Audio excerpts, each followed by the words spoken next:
जीजी, आज माता रानी के जगराता में कौनो बढ़िया मस्त भजन सुनावा अपने दर्शक भैया बहनी का। अच्छा हाँ जीजी, आज माता रानी के दरबार में कौनो बढ़िया पचरा गावा जौने माता रानी खुश हो जाए। एक बार जोर से बोला पहाड़ा वाली मैया की जय हो। आवा भवानी मोरे अंगना तोहरी रहिया निहारू। आवा भवानी मोरे अंगना तोहरी रहिया निहारू।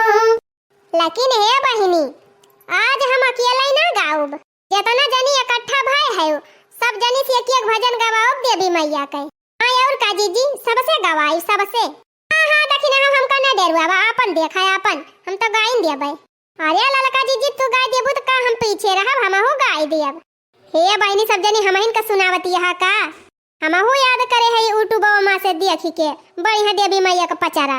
अच्छा जीजी, बीचवा में से रोक दियो, फिर से शुरू करा है नाही तो। आवा भवानी मोरे अंगना तोहरी रहिया निहारू। अरे आवा भवानी मोरे अंगना तोहरी रहिया निहारू। अरे आवा भवानी मोरे अंगना तोहरी रहिया निहारू। रहिया निहारू मैया रहिया निहारू। रहिया निहारू मैया रहिया निहारू। हे मैया हमरा साकार कैदा सपना तोहरी रहिया निहारू। हे मैया हमरा साकार कैदा सपना तोहरी रहिया निहारू। चला हो ललका, अब तू गावा। ए जीजी, उल्टा कैसे? तोरे बगलिया दखिनहा है तो पहले दखिनहा गई है कि हम? नहीं ललका जीजी, ऐसा ना काम चले। देखा हमारे टीम में से बड़की जीजी गई तो तोहरे टीम में से अब की तू गावा, तब हमार नंबर आए। अच्छा दखिनहा पार्टी बाजी कैले है यू। और का एक पार्टी हमारी वारी, एक पार्टी तोहरी वारी। ठीक बा, देखा के का पार्टी जीता था। गावा हो ललका कौनो बढ़िया देवी गीत पचारा, माता रानी जौने खुश हो जाए। अब की कुआर मायंबे मैया का अपने घरे बुलावे नाई। अब की कुआर मायंबे मैया का अपने घरे बुलावे नाई। गैया के गोबर से अंगना लिपाइबे।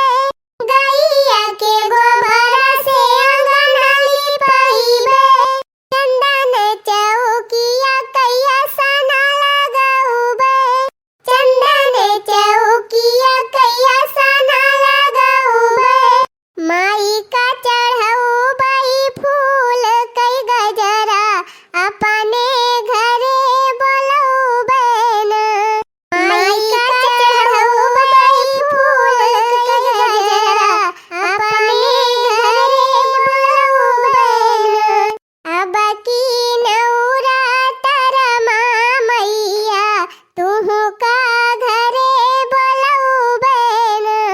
अब की नवरातर माँ मैया तुहु का घरे बुलाऊबे ना।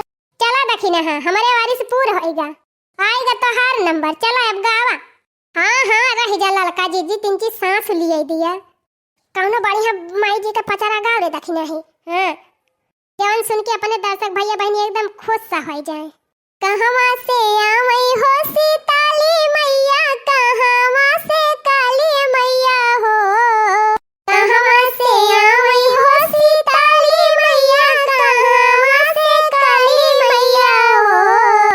सखी कहवा से आवई भगवान शिव शंकर भोला जी हो। ओ सखी कहवा से आवई भगवान शिव शंकर भोला जी हो।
हमारे टीम के वारी पूर होई गवा।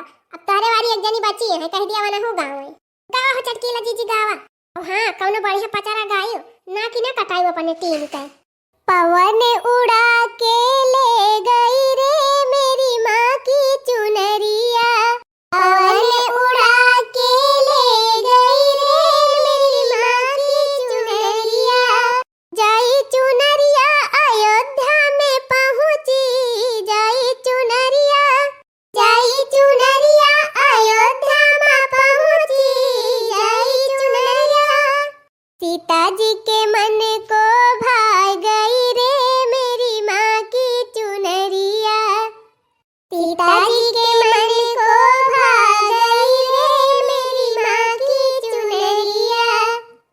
भैया बहनी आज हमारे गांव में माता रानी के पंडाल में जगराता हुआ तबा और हमारे सबका भजन कैसे लगा आप सबका कमेंट में जरूर बतावत जाए। जाते जाते चैनल को जरूर सब्सक्राइब कर लिया जाए। और हमारे पूरी टीम की तरफ से आप सब जने का नवरात्रि का ढेर सारी शुभकामनाएं। जय माता दी।